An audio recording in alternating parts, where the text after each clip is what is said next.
Welcome everybody to our Astrogeography course.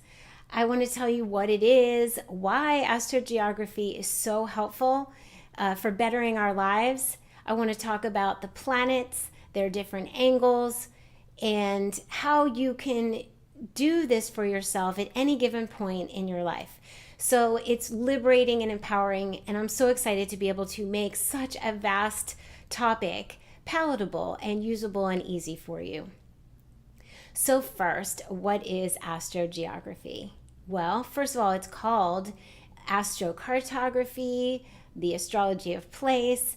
There's something called astrolocality, relocation astrology. Basically, based on your natal chart in astrology, there's a map that corresponds with where the different planets were at different places on the map the time you were born. So there are really supportive places and there are very challenging places, and the biggest thing I want you to know is that there's no such thing as good or bad. There's just supportive and challenging. And if you find out that you were born on or live on a challenging line, that just means that it's a great area of growth for you. So for example, if you were born on a tricky line, which we're going to talk all about the planets, then whatever you were born with travels with you. It stays with you. It sort of makes up your personality. You can go, aha. For example, I was born on a Pluto line. I am an agent of change. I am constantly changing and redefining and into self-betterment and things like that. So I know that about myself. So you will probably have an aha moment when you find out the line that you were born on. And you might have, and probably will have, an aha moment, for better or for worse, about where you're living now if it's different than your birthplace. So this is so exciting, and I can't wait to tell you about the different planets and the different angles, because the planets affect us in different areas of our lives depending on which of the four angles they are. So there are interior angles, 2 of them, and 2 exterior. So if you find out a planet is ascending. Ascending means that it's your self-expression in the world, how you present yourself, how the planet is expressing itself through you. You personally will adopt the appearance and energies of the planet that's influencing, planet or planets. So then we have the angle that is IC, and that is your sense of belonging in the world. So you will be centered through the energies of the planet that's affecting you in that place. Then we have the other 2 angles, which are exterior. What you are drawing to you is affected by the planets. The MC is how you are affected socially and in career, what you're drawing to you in that respect. It's how you will be seen socially and in career. And then we have descendant, and that's what you're drawing to yourself in terms of others, most likely significant others, long-term relationships. So you want to be careful on the descendant lines, because if it's a challenging line, there could be some danger there. You want to look out for that, which I will explain all of the planets. And in these videos, you will hear about the planet. And then you will also hear something about the crossings, because very often you will not just have one planet unobstructed, there will be another planet residing somewhere near. So you need to look up the energies of both planets, the angles that they're on, and then you can see if they're crossing or they're very, very close. They will create an entity unto themselves, which I tell you at the end of each planet video.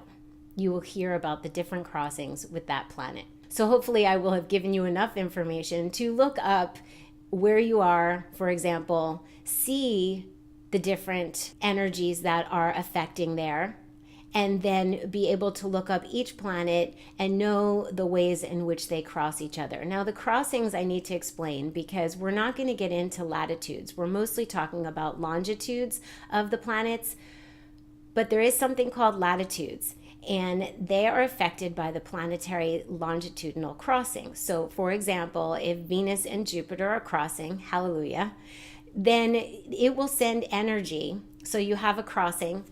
I have to show you. You have a crossing, and then there's a circle around it, maybe 700 miles, which is large, in circumference around that crossing.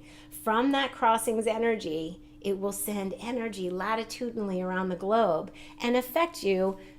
Not as much as the strong longitudinal lines, but I want you to at least know what crossings are. So on the crossings, it's very powerful, and 700 miles around, up to 700 miles around that circle, and then around the globe. So I want you to know what those are, and that's a crossing. And then also, if the planets are near each other, you'll see parallel or they're very close, the crossing explanations will apply to that as well. We can talk about the planets. I'll give you a brief overview on each of them right now so you can get excited, because not only are you going to look at where you were born to see who you are and what you're always going to carry with you, and then no matter where you go, you will be supported or challenged by other planets, but you'll always take your original birthplace and character with you.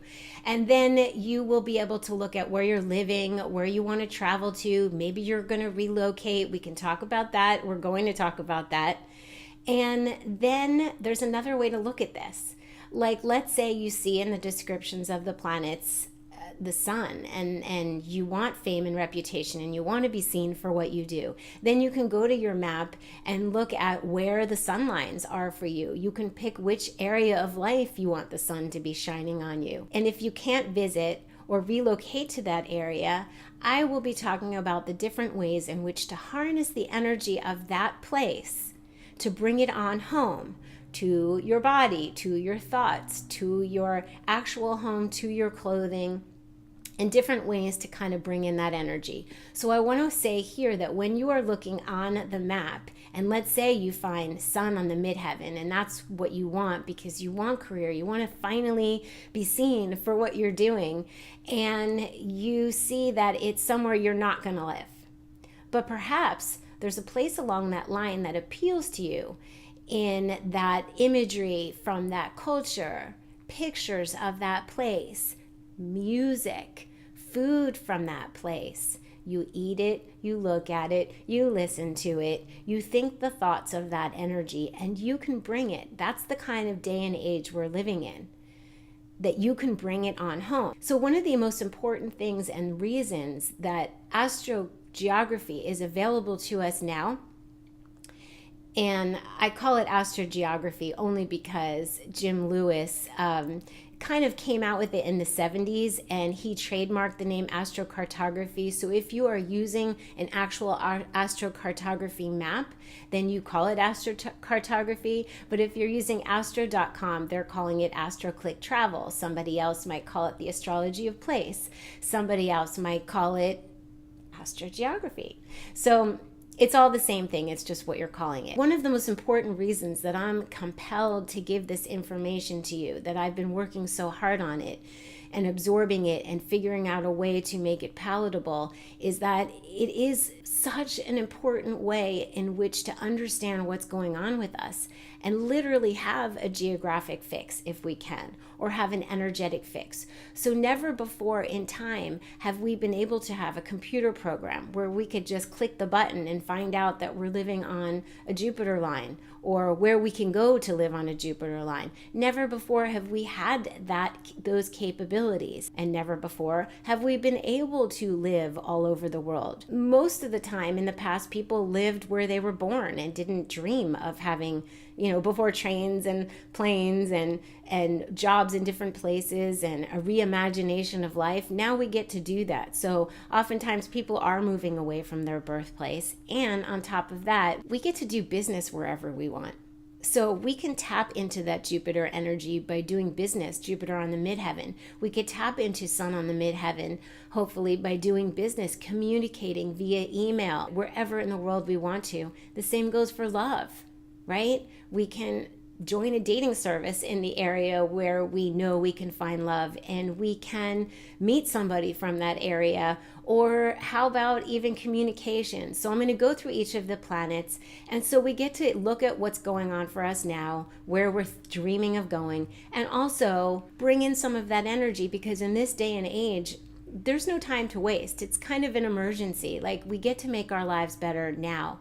And I used to say that, and I still do, food isn't everything, but it's the first thing. Like, it's the first thing we do to clean up our bodies, our psyche, our aura, so that we can see what we're meant to do. so that we can get to it. And it's kind of an emergency because we're needed. And so now I'm thinking we could be eating the right food, we can be doing the right feng shui, but what if we're living in a place that's not supporting us? We need to know that first. So that's why I've made this course. That's why I'm obsessed with it. It's the very first thing I look at when I'm doing intuitive sessions for someone. What energies are we dealing with? So now you get to know. So let's talk about the different planets, and I'll give you a little lowdown on what they represent, and you'll have each planet in length or in enough length for you to get the idea of it. So we have the sun. The sun makes us shine. The sun is how we're seen. We have the moon. That is our feminine nature, our nurturing, our desires. We have Neptune. That's our spirituality. That's connecting into the unconscious and the mysteries of life.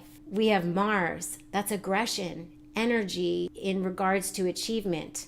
Can be violent, but we can also harness it to have stamina. Chiron, that is not one that everybody talks about, but I'm talking about it here because it is the wounded healer. It's a kind, patient energy. We have Mercury, the planet of communication. This is where our writing skills and communication will be excellent.